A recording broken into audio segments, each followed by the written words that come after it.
I was just going to say that. Finance when they don't know finance. It's true.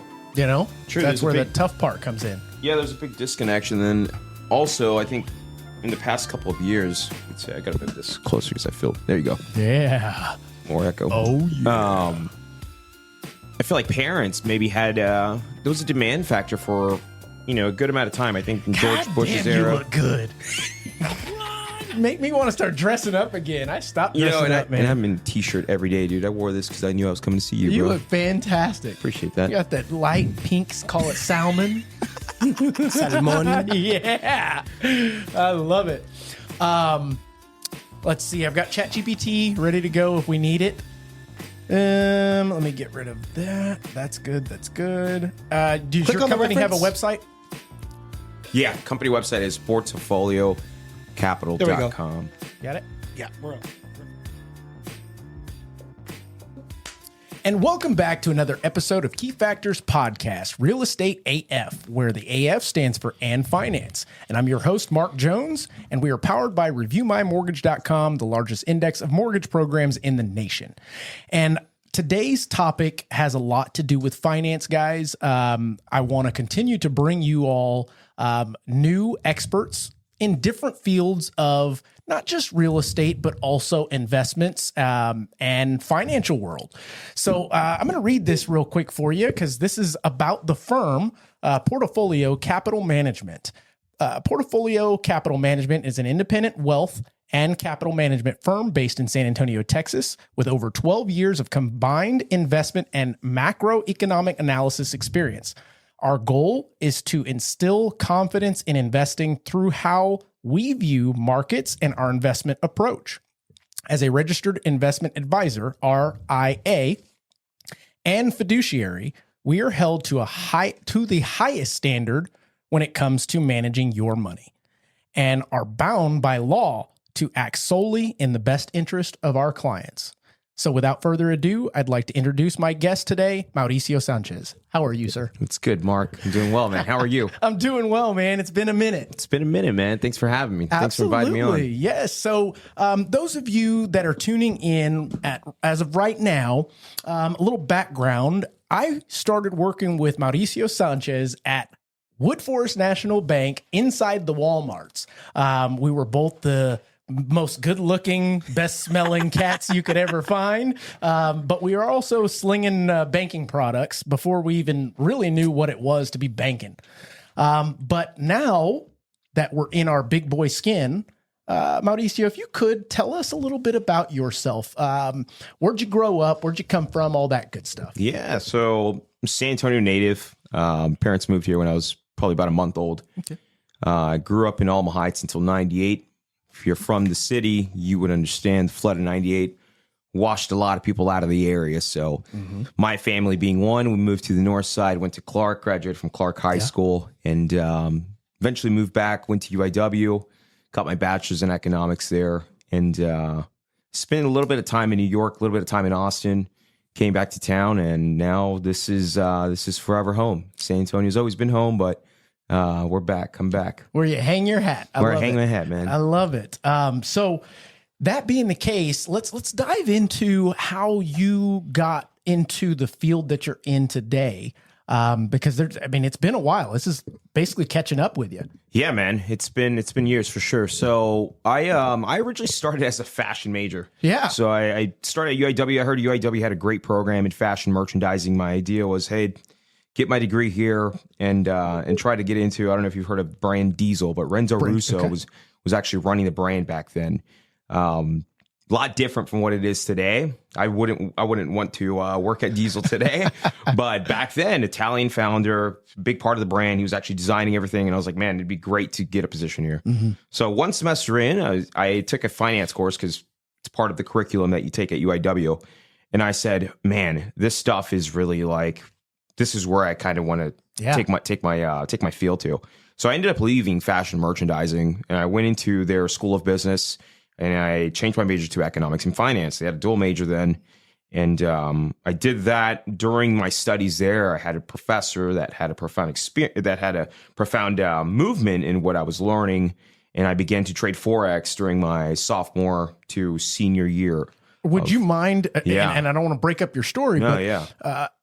explain to our listeners what Forex is, because there's a lot of folks that Yeah. understand it. There's a lot of people that hear the word, throw it around, and just have no clue. Yeah. So Forex today, I mean, if you were to Google Forex today, it'd be a lot different from what it was then. Yeah. Forex today, a lot of people are just following trade pattern signals, and then they're taking positions. But basically, the industry of Forex is foreign exchange currency.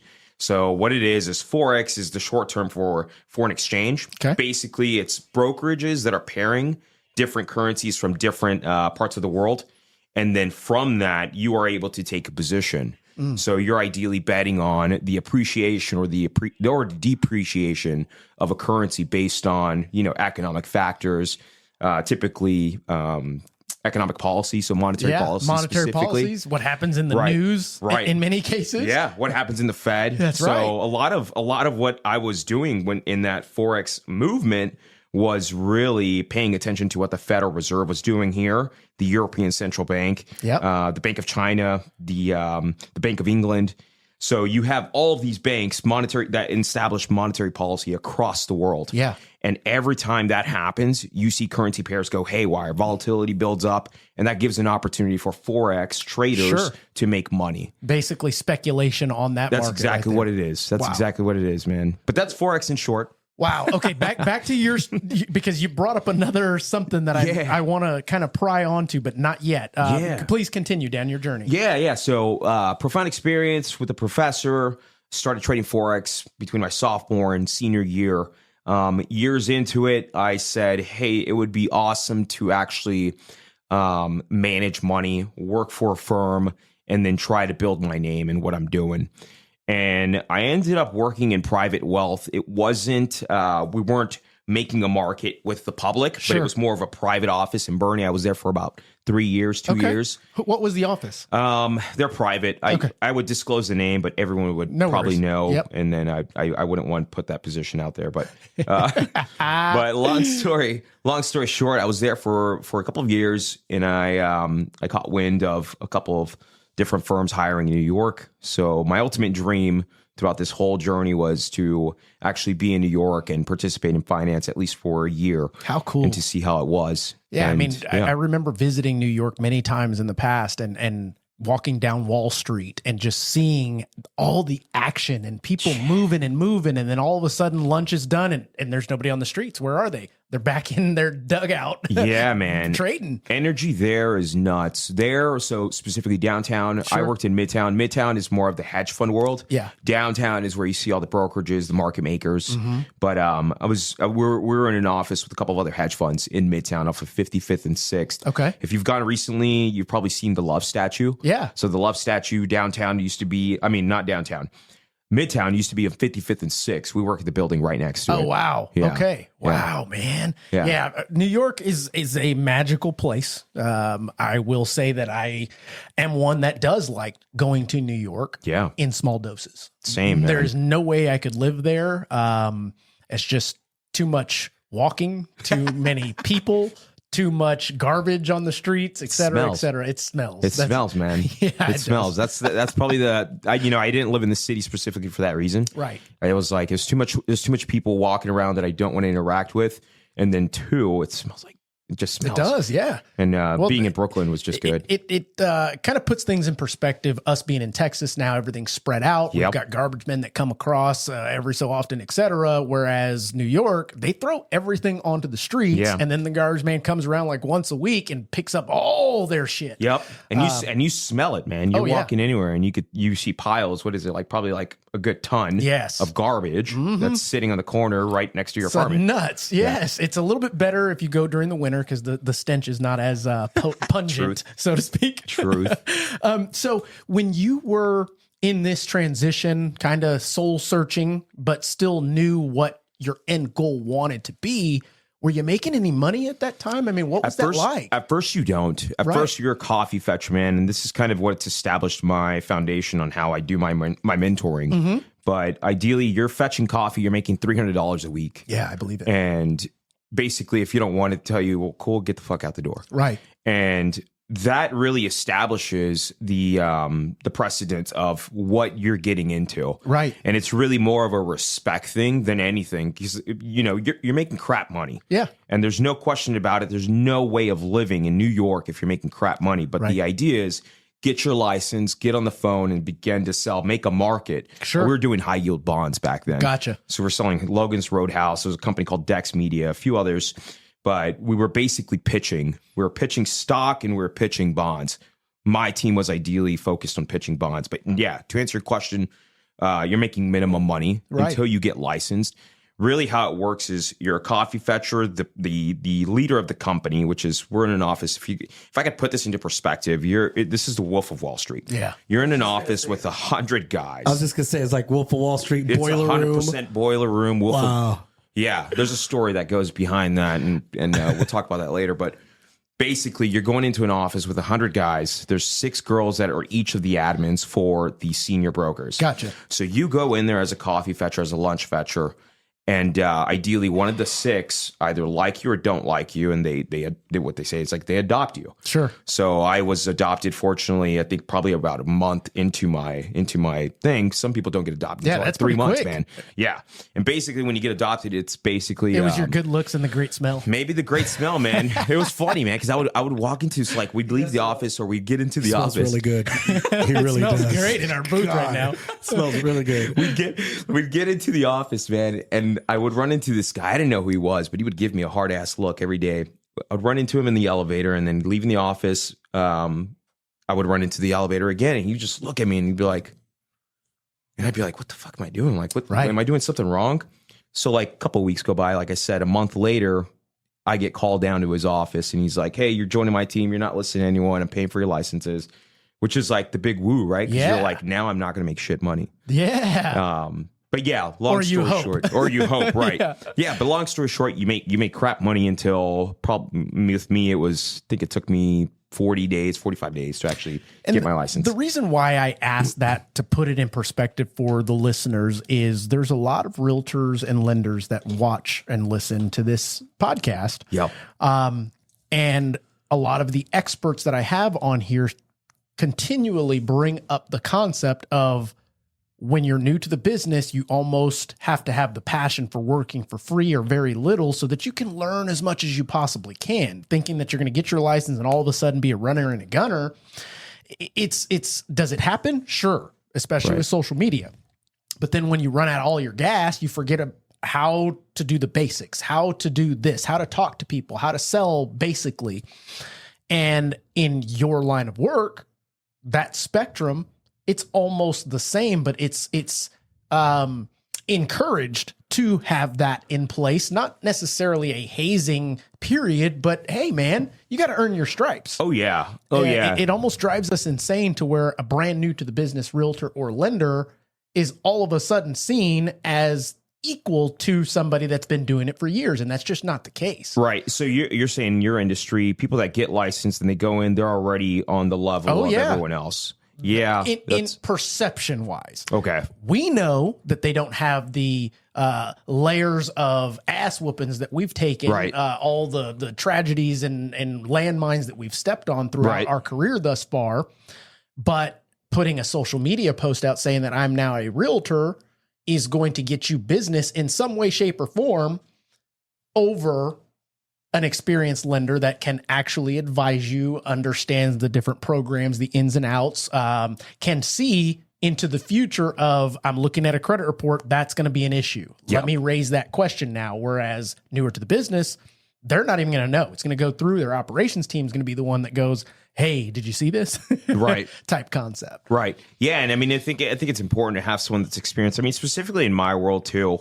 I'll give you an example, but like in my world, yes, you're 100% correct. I think that it's important to hire someone with experience, but that's not the only factor. You got to hire someone that's really open to the dynamic, because our industries change, and they change on the daily. That's the only thing that's constant. Right. And somebody who doesn't. So, for instance, I was in the panel speaking in Austin about a month ago. Okay, I'm in the panel and I'm with guys that are double my age. And they're talking about right now, okay, interest rates, the conversation of then was interest rates are coming down, emerging markets look attractive again. And I'm sitting there like, emerging markets look attractive again. Look at all the geopolitical tension that is happening across the world. And maybe they didn't come from a world where they experienced much of that during their career, because we've been in a bull market for 16 years, and ideally that's like all they see that is it's been money. Right. But people like myself that have been like barely making a market in this, correct, I pay attention to everything. I'm paying attention to economic policy. I'm taking into account geopolitical risk. And Jamie Dimon speaks about this a lot. sure. But Yeah. one of the biggest factors in geopolitical risk is that emerging markets are depressed based on what's happening. And so you have on this panel, I'm sitting with probably like 4 other older guys, and I'm like, do you not see this? And sure enough, so I brought it to point. Sure enough, after the conversation, I had like 10 people come in and they're like, I've never thought about these things, but you are so right. It's very important to consider that. And I'm like, absolutely. Yeah. So long story short, yeah, that's kind of how I see it. Well, I mean, it's one of those things that perspective is only yours, Right. until you gain outside perspective that allows you to increase that broad, narrow-minded view that you currently have. Right. And I believe in order to be a great investment banker and a great leader, a great manager, Yeah. especially when it comes to people's capital, Yeah. you've got to be able to see it all For sure. and know how these strings will affect this over here. Right. I can imagine that's pretty that's a lot of stress, maybe. I mean, it's stress, but it's also, to me, it's opportunity. Like that stress to me is like, hey, it's great that, I'm going through the learning. And ideally, when you think about it, like we're walking I don't know if your parents are still around, but I'm walking to my parent, I'm walking my parents on how to use ChatGPT. And I would assume that I meet a lot of other money managers that are the same age as my parents that are like, I don't know necessarily what this means. So their perception of this technology is a lot different from myself. Absolutely. And ideally, I see it as a bullish thing. They see it as a bearish thing. And I'm like, hey, this is ideally, if we look at how the markets are reacting to it, it's making people more productive. And we have seen a run up in positions that are levered on AI technology. Yeah. And to me, I look at other money managers that aren't necessarily considering this, and I'm like, you are missing an opportunity for your clients to really establish a portfolio that is hedged against the risk of not being in a productive cycle with AI technology. Sure. So, yeah. So that being said, I mean, that before we get into our topics, how are you seeing AI affect you guys' industry? Because in our side of the tracks, we're seeing AI helping us bridge gaps between things that typically would take us a while to do, done like that. And we're talking super simple things from I need a script to put onto social media to I need you to calculate the property taxes if the tax rate is this, the homestead exemption is this, et cetera, et cetera. Right. So in terms of markets and how it's affecting, companies that we buy. Sure. I'm looking across every industry that you could possibly think of, because what AI is actually doing is it's making everyone more productive. Mm-hmm. And then 2, ideally, companies are reducing cost. Yeah. So when people get more productive, companies reduce cost. Bottom line for that is net income goes up. That's right. So ideally, it's an opportunity as an analyst from the analyst perspective. We look at it as, hey, this is good for companies. Mm-hmm. We need to pinpoint which companies are actually leveraging this technology. 2, my industry specifically, when I'm looking at reports, the way that I use AI technology is you have your annual reports, you have your quarterly reports from companies, right? And ideally, this is 200 to 300 to 400 page documents that you're looking at on an annual basis, whether it's a company you're invested in or a company that you're looking at. Yeah. What AI allows us to do, specifically like ChatGPT, if you have the paid model, ChatGPT allows you to upload a 300 page document and ask ChatGPT, give me the points of where this document is talking about, let's say, for example, decentralized finance. Yes. Or where this document is talking about how annual numbers have suffered for the past 2 years. And that allows you to build a baseline to analyze the companies faster. Absolutely. Right? I'm no longer having to sit down on a Sunday reading a 300-page document times 36 positions that we're buying. Yeah. So now I'm able to do that in a much quicker manner. Way more efficient as well. Yeah. No, I mean, I discovered that. I mean, I'm one of the early adopters of ChatGPT, the paid version. Yeah. We've been using it now since launch. And we'll throw PDFs of guidelines that are thousands of pages. Say, hey, instead of me going through and hitting Control F to try and determine where Right. that is, and then now let me try and interpret, it's more so let me just ask it the question with the scenario, utilizing this guideline, this PDF guideline. Give me your opinion and give me the sources in which you found it so that I can go back to those pages to make my own conclusion to whether or not we can do this scenario. Right. Super, super fast. Yeah, yeah. And that's the important piece of it, right? Everyone thinks that, oh, let's just plug it into ChatGPT and then it's going to give us all the answers. Ideally, no. The human factor is very important, especially as fiduciaries. Like if we're managing money, we're doing things for our clients and we have to do it in the right way. We can't say we're a fiduciary if we're not in tune with what's actually happening. That's right. So ideally, yes. Does it help us read these reports quicker? Does it help us make better decisions? Yes. But absolutely, does the factor of I'm having to contemplate. After I read a report, there's a lot of contemplation that happens internally. Correct. In terms of making a position, either selling out of a position, buying more, putting a new position into a strategy. So there's a human factor to AI technology that a lot of people tend to discount. Yeah. It's not necessarily the pill that's going to solve everything, but it is going to make us more productive. It's going to make us work quicker. And a lot of folks would, when it was coming out, saying it's going to replace humans. I was the one saying it's not going to replace humans, but it will leave you behind if you don't utilize it. 100%. Yeah, I mean, it's not going to replace you by all means, but if you're not leveraging it, using it, incorporating it into your day-to-day, if you're in business, matter of fact, in any business, there's a way to utilize it to make your life streamlined, et cetera. You're just going to be left behind. Yeah. And it's up to you to try and catch up to that, but it won't replace you, so to speak, because you're still human. You're still thinking. Right. You just don't have all the answers, essentially, at your fingertips. It's true. So, do I ask this question now? I'll hold on to this one. Do you know anything about BRICS? Are you talking about the additional currency that basically is about to devalue Saudi our Arabia, dollar? Yep. Russia? Yep. I forgot who else. China. Yeah. I know a little bit. But yeah, I mean, We'll come back to that. We'll come back to that one. So the next thing that we want to discuss here, and I thought it was an amazing topic here, it says many overlook the idea of investing. And you know that you did. Right? Yep, when you were younger. I mean, even as we got a little bit older, the concept of it, but the power behind it and the compounding. Can you explain that to us? Yeah. So ideally, when you think of investing, you know, there's risk. There's always risk that is involved, whether it's risk within what asset allocation you're putting in, what companies you're buying. Companies could go bankrupt. Yeah.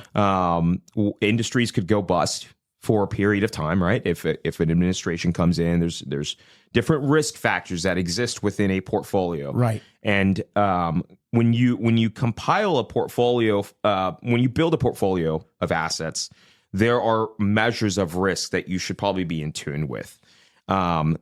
How investing and compounding works is ideally you have a timeline, right? So if I'm 75 years old and I know that I can't afford a down period, could you imagine if you're 75 years old and you had a 2008 and you were invested in all stocks? Your portfolio would take a hit. Your life expectancy in the United States is probably like, I mean, for me, it's 83 or something like that. For my family, it's probably like 70. but so there's a position there, right? In 2008, it hit, and if people were over allocated into stocks and they were at a higher age bracket, then they didn't have that buffer to make up, right? And we saw, I think it was like a J curve up after I think a year. Oh yeah. So ideally, when you think of investing, you have a timeline. Right. You're 75, you have a shorter timeline than the 20-year-old. And this is where I missed out, right? As a 20-year-old, those perspectives really didn't come into play. It wasn't until later where I was like, man, if I invested when I was 20, by the time I was 30, and if I invested, let's say, $10,000 a year, you would ideally have a really nice nest egg after 10 years because I think it's like a 10 to 12% S&P return. Right. And then you compound that over a span of time. I don't have a calculator with me, but ideally that's huge. Absolutely. So there's a benefit that the younger that you get started investing, right, then ideally you are able to build a bigger nest egg with reduced risk. And even that concept that you're talking about here, it even applies if you don't have a ton to invest. Right. And right. I think that's what a lot of folks tend to miss or to overlook is, I don't have enough money to become an investor. Guys, what extra do you have, number one? And if you don't have extra, it's time to look at what you're doing every month, every day to determine what excess are you spending on that could be utilized to leverage, to compound for your future. Yeah, this is true. I mean, even if it's $1,000 a year, over a span of 10 years, compounded at 10 to 12% every year that you're making on that is huge. Absolutely, it's huge. I don't want to bore people with the actual calculation of that, but I mean, they could do that at home, and you would ideally you'd be surprised. Well, I mean, this is kind of what I would imagine you are doing a lot of today. And JC, if you can throw that reference up here.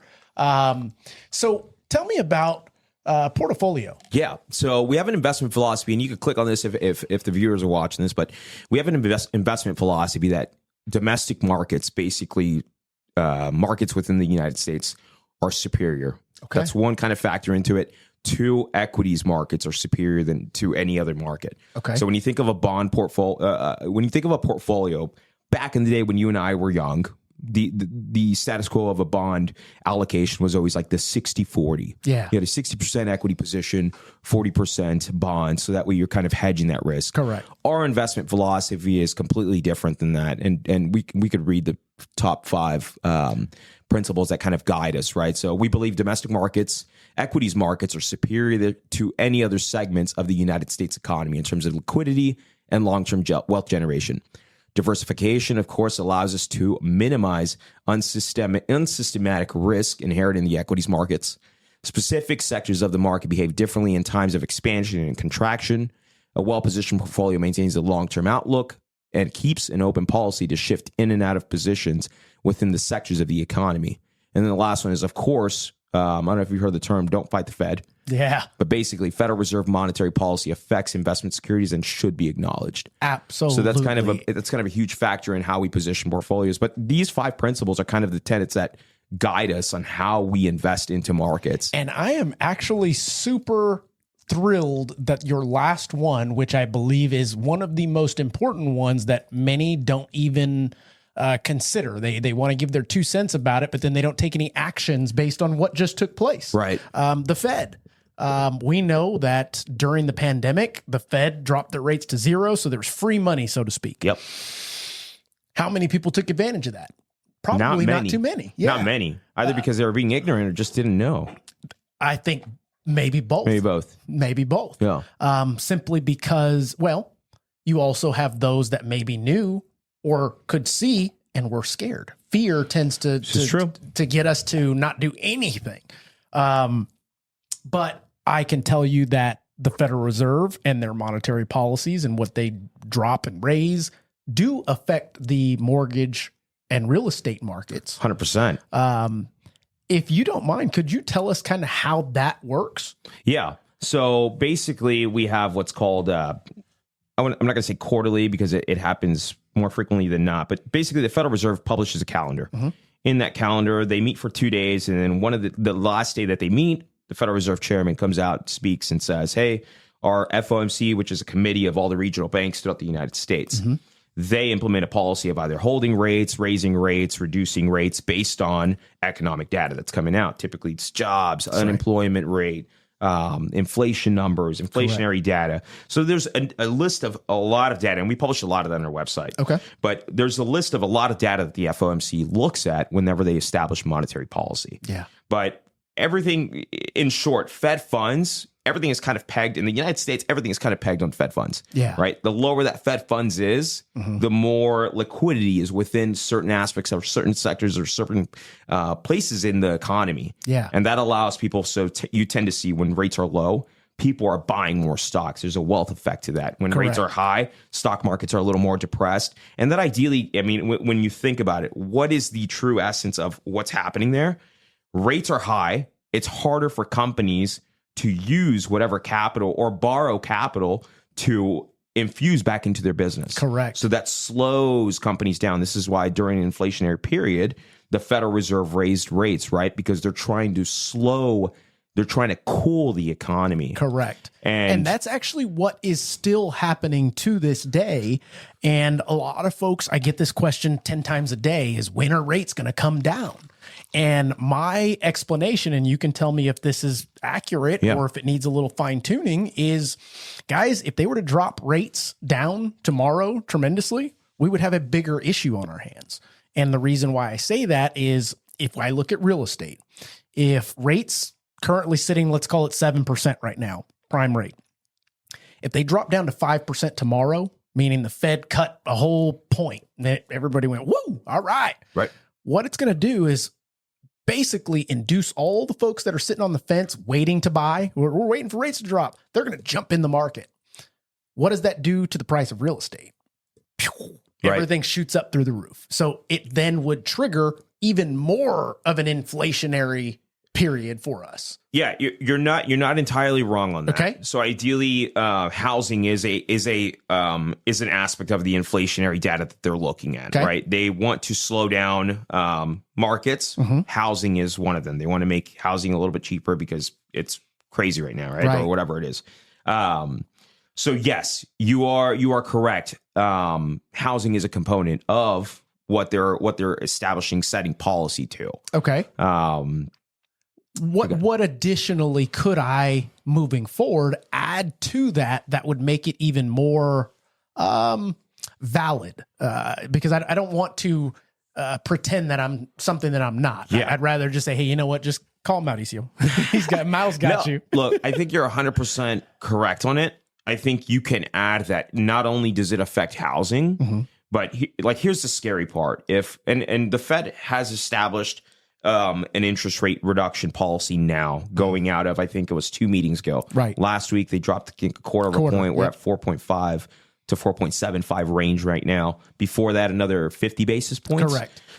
So we are in a position of where they're looking at it from what's called like a dovish perspective. They're trying to drop it, but they don't want to. What happens is, like you said, if they tend to drop too hard, then, and the issue of inflation uprising again, that is a factor when you think about. There's like an untold. I'm trying to make this easier to understand to someone that's not finance oriented. Basically, when the Fed speaks, I'll just give you an example, and this might make sense. Alan Greenspan, back in, I think it was 2001.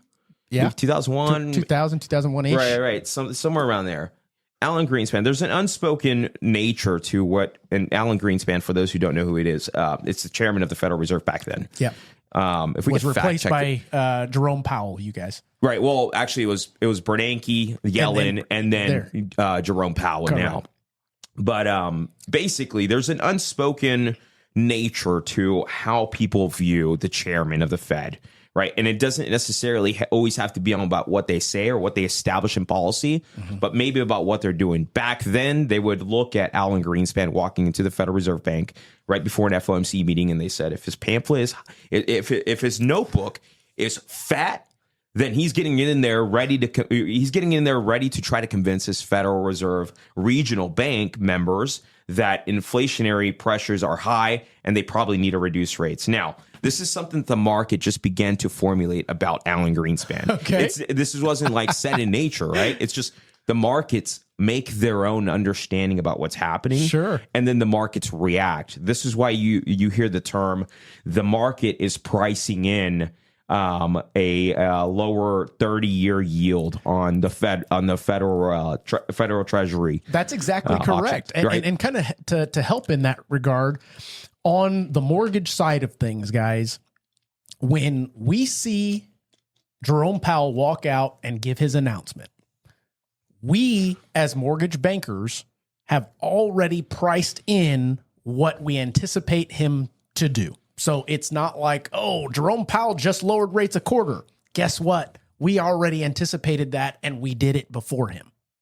And it's not necessarily a quarter for quarter either. Just want everybody to know that. Yeah, and I mean, even when you look at it, interest rates have been reducing, and I think they're still at the 6.8, 7 that we were at. 6.8 to 7.13. They've just been teeter-tottering. Right, and that's before they started implementing a policy. So, in essence, yes, you're like going back to your question is you're 100% correct, but there is a lot of more information or data that sits on the back end that we can look at and basically say that if any of those pressures react negatively to what the Federal Reserve is doing, what the FOMC is doing, then we have a bigger issue. All bets are off. Right. All bets are off. The markets are making their own presumption or assumption about where markets are going, and then the Fed loses faith, or the market loses faith in that the Fed can establish a baseline, and then we have bigger issues. Yeah, for right. sure. The moment that the markets begin to say, "Hey, the Federal Reserve is out of whack,"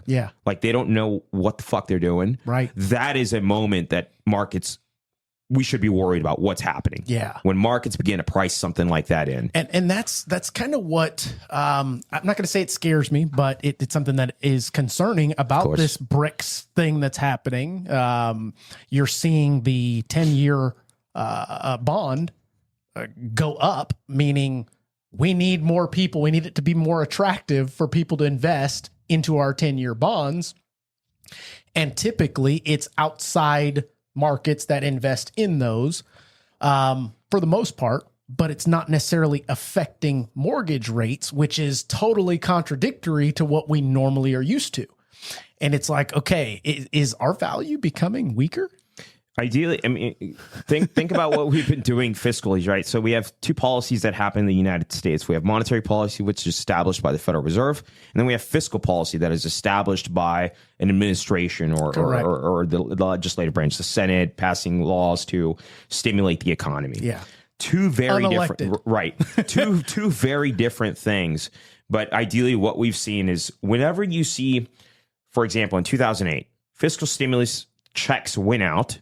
Whenever was it Obama or George Bush? It was that had to have been Bush, wasn't it? I think it was, What year? Yeah, I think it was Bush. Let's see. It was right before Obama. That was went one of the in, first ones that we. What year was it? 2000. Let's say 2008. Right when the 2008. Who was the president? I think that was. Let's find out. Boom. George W. There you George go. W. When did Bush. Obama come in? Inaugurated the winning 2008 election. Okay. There you go.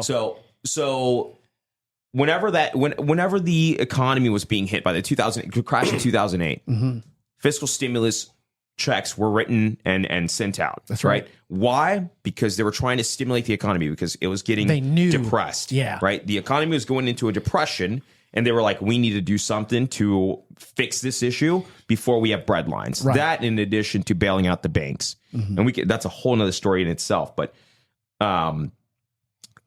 that happened. Yeah. That's what's called fiscal stimulus. Okay. Fiscal policy that is induced into the economy. Right now, where the economy's been doing great. We've had a 16-year bull run in markets, meaning that companies have been doing well, making earnings.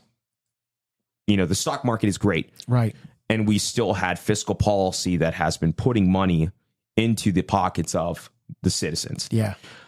When you write, you have to understand, when you write fiscal policy into play, it's not like nobody's paying for that.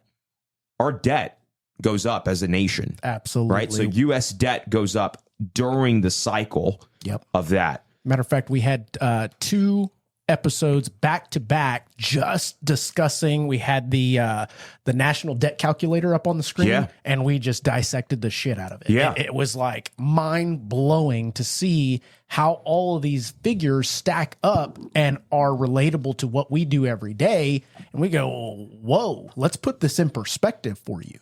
It's just nuts to kind of bite off that. You know how they say, how do you eat an elephant one bite at a time? That's true. A big ass elephant. It is, man. It is. And I'm trying not to go too finance on it because I know you have people I don't mind. So ideally when the debt is going up, ideally, you have other nations, and this is why it goes back to the 10-year bond. Whenever you have auction, people are still buying it, but people are beginning to look at other outlets, such as what you're speaking of, the BRICS. They're speaking of other outlets in terms of what can we begin to look at outside of the U.S. dollar that is really the strength of something we want to be either pegged against or something we want to rely on. Right.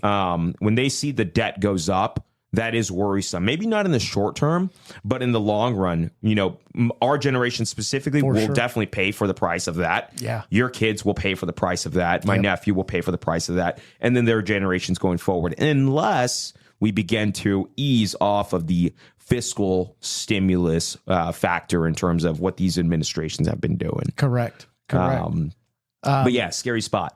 No, it really is. I mean, I've got a couple more things that we can dig into here. And one is this one's kind of opinionated, and there's no wrong or right answer unless there's data to back it up. Because we hear oftentimes that, and this may or may not even be your sector, but I want to put it out into the ether. We hear a lot of times on the news, on the media, that such and such is giving tax cuts to the wealthy. And all the research and data that I find, that tends to actually benefit the layman, the middle class, et cetera, due to the trickle down effect, so to speak. Why? Business owner. Let's say I'm a business owner. I am. If I'm getting tax breaks, meaning I have more on my bottom line, I didn't get here by taking the money and pocketing it. I got here by reinvesting and believing in myself and continuing to bet on myself and my employees. So what does that mean? I'm going to give raises to people. We can incorporate more technology. We can incorporate some things that we couldn't before, didn't have the funds to. That's my theory on it. But I want to get your take on that because you've got more of the financial side to kind of back it on. Yeah, I do.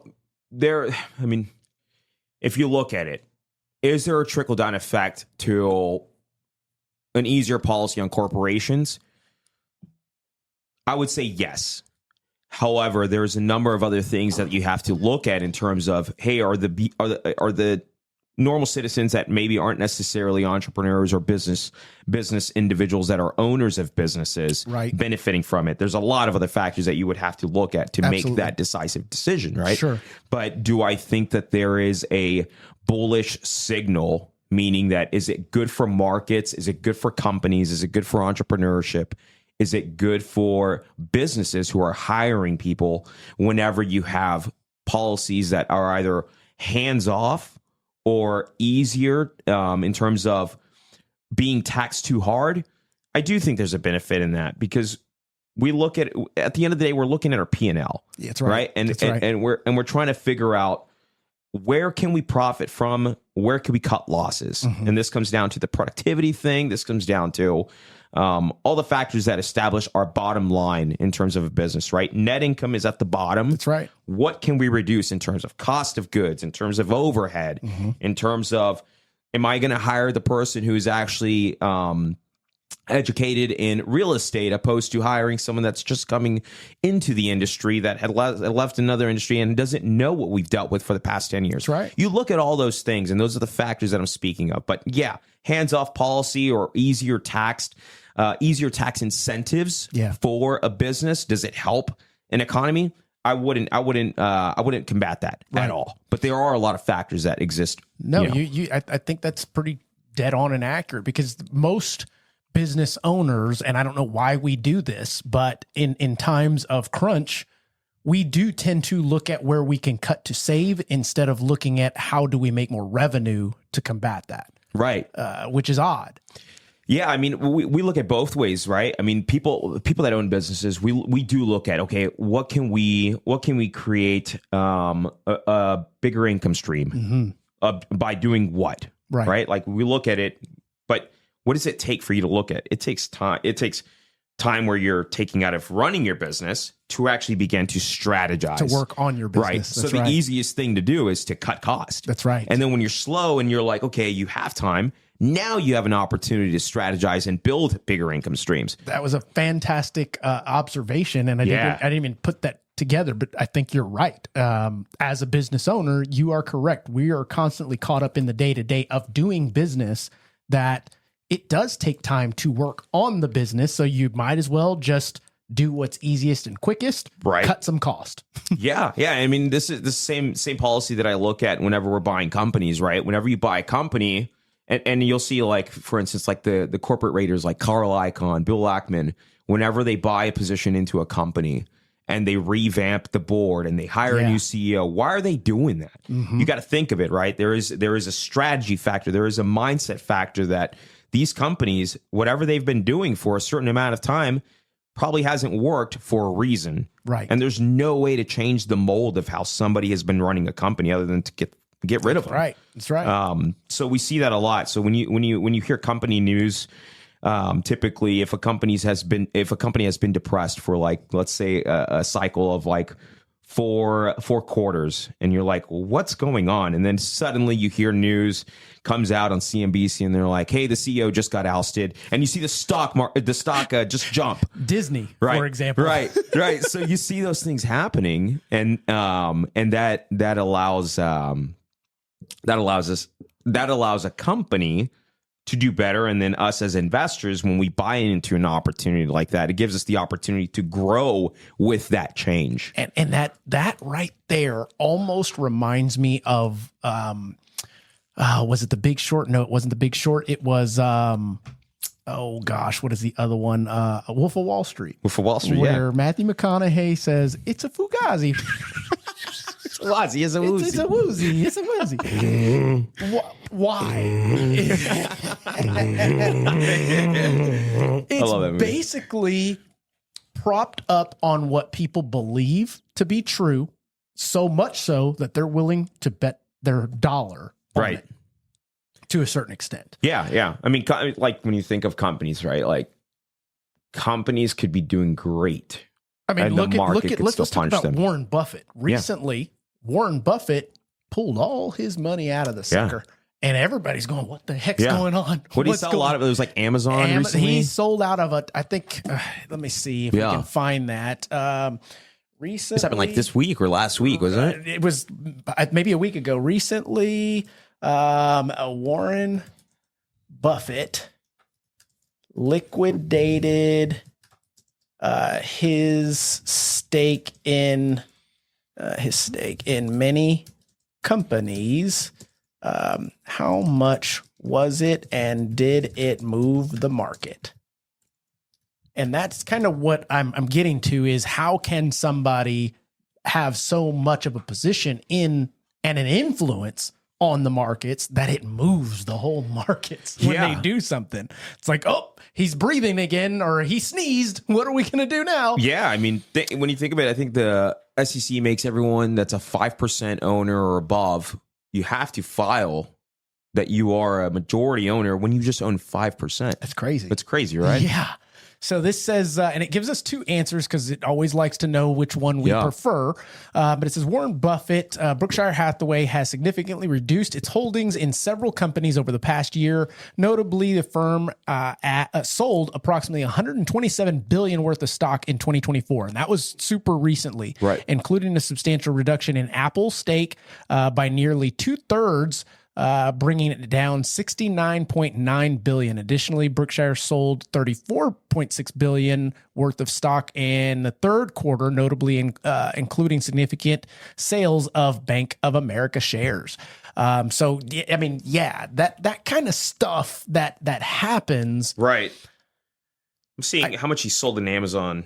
This happened. I'm surprised they didn't tell us what happened last week. How much did Warren Buffett recently sell of Amazon stock? Boom. Let's see. This thing's pretty smart. There it is. Boo, boo, boo, boo, boo, boo. 2023. holdings by an additional, okay, let's see here. The firm reduced its holdings by an additional 551,000 shares, a 5.2 decrease. So that'll move a market. That'll move a market. Yeah. 5.2 decrease. I don't know what the position was before, but yeah. That's going to move some stuff. Right. And people are going to go, well, what's going on? Right. Right. Yeah, there's this stuff fascinates the hell out of me because we can't see it, we can't touch it, but technically you can if you do the research. Yeah. Does that sound about right? Yeah. You're saying you can't touch what company specifically? I mean, you can't necessarily touch the bandwagon that you're jumping on. It's like the concept of the dream. Can you touch the dream? No, you can't. But you believe it to be true, so therefore you're going to act upon it. You can't actually, matter of fact, you don't actually make money until you cash it out. Right. Right. So it's like, yeah, I've made so much money in the stock. Okay. And tomorrow it falls out of the bottom and that's gone. So did you really make money or you're just seeing these numbers on a screen moving? Right. Yeah. I mean, and that's the important piece of like diversification. I know a lot of people, specifically younger generations right now, are big on the day trading thing. Yeah. And it comes down to me, day trading, because I used to do it a lot. Yeah. I learned that is a zero-sum game. You're going to have good days, you're going to have bad days, but if you look at it, whether you're a year out, whether you're 2 years out, you're probably going to be at zero or you're probably going to be at negative. Yeah, what do they call it? You're better off doing that cost basis, like every week putting X amount. What is it? Average cost? There you go. Average cost purchasing, dollar cost averaging. There you go. But yeah, ideally, that's the important factor of diversification, buying into, not just one or two or three or different positions that you like, but buying into at least, let's say, 15 to 20 positions that you like, having a portfolio allocated, and then sitting back. And if you believe in those companies, then you should ideally have no problem with the tops and the bottoms of that stock moving up over a span of a couple of years. Peaks and valleys. Yeah. Peaks and valleys. So, JC, what time are we at? 56 minutes. I love it. Gives us time for our last topic because you mentioned the younger generation doing day trading and things of that nature. Yeah. And I'd like to know your thoughts on, because obviously you're big on finance. You're big on financial literacy. You're big on financial education. Yeah. I myself am, as much as I possibly can be, from a mortgage real estate perspective. You get to see a different world than I do. But I believe that this day and age, our younger generation, because we have so quick access to data, we have a lack of attention span. I mean, it's like the max is 8 seconds these days. You've got teachers that are overwhelmingly underpaid, in addition to maybe overworked, maybe not overworked. But I don't believe we are setting up our younger generation for success. Yeah, I would agree with you on that. Tell me your thoughts on that. I think, for one, I think it comes down to parents also. Parents have to, and I'm not a parent yet, but just seeing across the board, because I love to mentor younger minds. Sure. And I like to get into their heads to see what are they experiencing that either gives them hope or dwindles hope. Well, hey, that's our future. Right. You know? So I spend a lot of time, talking to kids, talking to younger generations, whether they're in high school or college, but really trying to understand, okay, where are you guys positioned in terms of mindset? For one, I think it comes down to parents. I think parents have to set the precedent that the world isn't easy. Mm-hmm. And if your kid is graduating high school and is going into the real world thinking that life is how it was whenever they're living under your household, then they're going to walk into a rude awakening. Mm-hmm. So one, I think parents have to do a better job of setting the expectation for kids or younger minds to walk into that field, because it's a scary place to be, regardless whether you've been molded or not. But could you imagine not having the correct understanding of what you're walking into? Right. And just to break this conversation up just briefly, I want to just ask this thing one more thing that may put this into more of a perspective of what we're discussing. Yeah. What percentage of Americans invest in the stock market? I think we're going to be thoroughly surprised. Okay. Approximately 62% of the U.S. adults. Oh, wow. It's breaking it down. Let's look at the lower income. There you go. That's what I was trying to get to. Yeah, that's right. 25% only in the lower income. Now, what do they consider lower income? I'll just ask it. What do you consider lower income households? Let's see. Lower 52,000. Okay, so that's most of Americans. Yeah. And only so here it even breaks it down by demographics. Right. We're going to only focus on that lower income, which that for San Antonio is average income, to be honest. Yeah. Only 25% of folks actually invest in the stock market, and I would go as far as to say that most, if not all, are simply doing it with their 401k and not actually individually picking stocks, managing their portfolio, or have a manager of their portfolio. Right. And this says in the lower stock ownership by race, believe it or not, more black people own stocks than Hispanics. Yeah, I believe that. Let's see here. No college education. 33% of non-college educated people own stock. In comparison to what some college, 56. That's a big variance right there. Absolutely. Post-grad, so it's like something about the college that gets you to see the light and go, maybe I should start investing. And I think it's because I think high schools and maybe generations or schools before then, middle school, we'll say middle school also, I think they fail to teach how necessarily the economy is actually working. Great. Can you elaborate? Right. So when you go in, and I have a nephew and he's taking a finance something, but he's like, it's an electrode, I might drop it. And I'm like, you're absolutely not going to drop it. I'm like, why would you do that? Are. Right. Yeah. I'm like, you're telling me this? I was like, no, you're not dropping it, man. So when you think of what they're teaching in schools, and I would have to look at the curriculum of every different district. He's in Northside, but I would have to look at the curriculum and say, okay, but from what I've positioned and from what I've seen is that schools are not necessarily teaching these younger minds how the economy works, not even just finance. Right. Basic knowledge of how the economy works, right? What makes the economy run the way that it does? Right. Why are companies in the business of making a profit? Mm-hmm. What do they do? What good do they do for the world? Yeah. And I think that kids are failing to understand that in the most basic form. Yeah. Right? They think that, just because a company is running that, they're going to provide a job. And it's like, no, in certain periods, they're not hiring. Right. And why aren't they hiring? Well, they're not hiring because there's no money in their balance sheet, or there's no money that is in foresight of their pipeline. That's right. And so they're on the verge of insolvency, but they're still running. Right. And then you have a kid that's hoping, he's getting out of high school and he sees his company that he wants to work for just go under. And then he's like, okay, now I'm lost. Right. All of those perceptions could be eased into the reality of how our world works if schools would just teach how the economy truly functions. And a lot of folks would say, well, they're too young to even understand that stuff. Bullshit. I say make it fun. Make it fun. I was having a conversation, and this was several months back, with another loan officer in Idaho Falls. Shout out Deborah Criddle.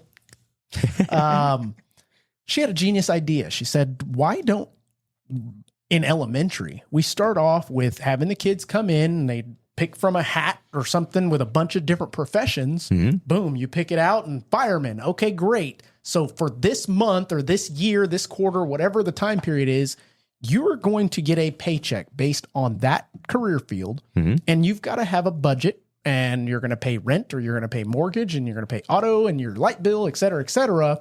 And it doesn't have to be that elaborate, but just getting them to understand the concept of money management and seeing, oh, wow, this is how my parents allow me to go to school, the clothes that I wear, the food that I buy, that kind of stuff. And that kind of makes it fun and also enlightening for the kid, because by the end of the semester, what have you, and they go, man, I'm out of money. Chances are I don't need to be a fireman or a teacher or a this or that. I need to go and take some risks into this other profession.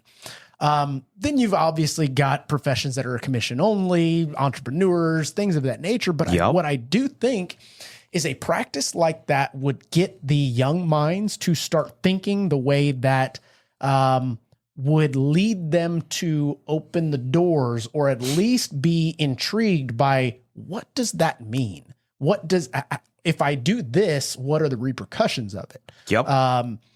That then kind of opens the door or leads it into them asking their parents more questions. Yep. Because what I've found is, more times than not, parents want to shield their kids from any type of downfalls that are taking place within the family. So they shield them from it.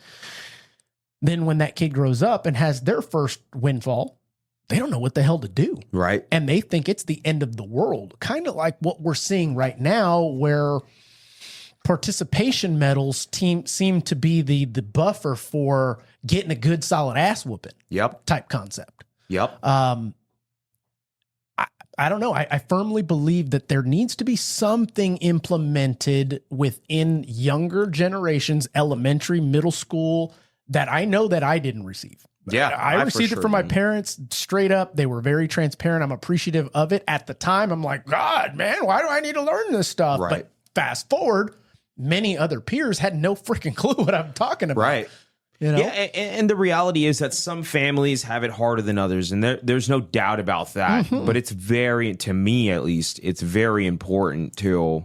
And you could start lower doses, like you said, lower doses in elementary school. By middle school, kids are already feeling the pressure if they have siblings, and it's harder for mom and dad to pay for one soccer league, and other Johnny's soccer league isn't available because there's no money in the bank right now.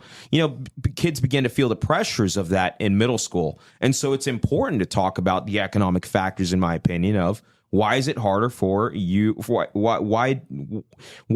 can you play soccer this season and your brother can't? Yeah. Or why can your brother why can your brother not play this season and you can? Right. And then you form a gratitude for that, and you form more discipline in terms of, hey, there's an opportunity that I have on the table right now, and this is I can't take this for granted. That's right. Right. So like there's a lot of benefits to smaller doses, and as you get older, speaking of the realities of what's happening, and by the time you're in high school, hey, it's full blown picture, right? That's right. Like for instance, we graduated 07, or I graduated 07.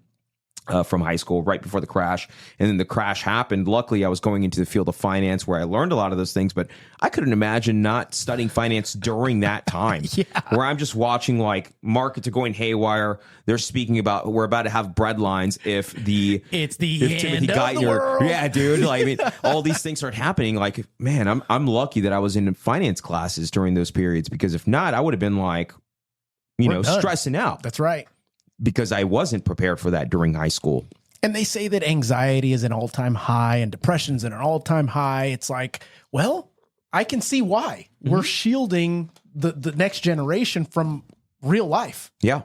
That's just, I don't know. We can go on and on about these topics. We sure can. But Mauricio, I think this was a great discussion. I think the folks listening got a ton out of it. I know I did. Good, I want to thank you for enlightening me and educating me on all the things that you did within this hour period. Is there anything that you would like to close us off with?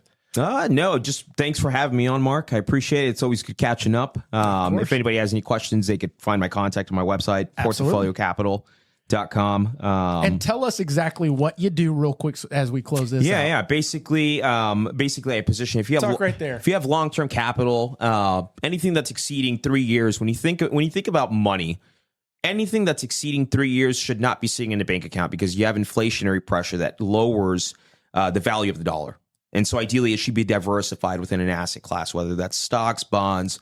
Depending on your age, depending on your risk factors, you invest that money, and then you watch that money as you get older. Basically, my firm is in charge of managing that capital. So we're a long-term capital manager. We're lawfully abided to act in a fiduciary capacity. So know that if you're investing money with us, we're doing what is in your best interest before anything. We're not here to sell you anything. We're not here to put you in an insurance program. We're basically diversifying whatever investments you have to make sure that you are aligned with your risk tolerance and for the betterment of your future. And it's not our future. It's not anyone else's other than the clients. And that's basically what we do for our clients. That's badass. Ladies and gentlemen out there listening, if you made it this far in the discussion, I'm hoping that you gained all the knowledge and education in this short period of time that I just did. If anything, it gives you a little bit more to think about and to consider when you get your paycheck. You as a realtor, you as a lender, we know that if you don't wake up tomorrow, start to sell real estate, there's no residual in our line of work. So you've got to continue to put money in places that will breed fruits down the road. And that is a great way to put it. Real estate is another compounding investment. Why? Because there are year over year equity growths. Typically, San Antonio is about 5 to 6% in the last several years. It's been way higher, but definitely something I don't necessarily look at real estate as an investment. I look at it as, honestly, one of the biggest investments. Why? Because you got to live somewhere, guys. And it's pretty cool to be able to take and tap into that home that you just paid into to go and complete your dreams, to pay for college, to help your family, to get to the next level of whatever it is that you're trying to accomplish in this life. I want to thank you again for joining me. Likewise, Mike. Mark, and like I said, guys, we will only bring experts to you. We will continue to bring experts to you in the field in which we're kind of going through at the moment. Hope you guys are getting something out of this. Make sure to like, subscribe, share with a friend. You never know who could need some of this info. But until the next one, we will catch you later. And we out. Damn. Nice, dude.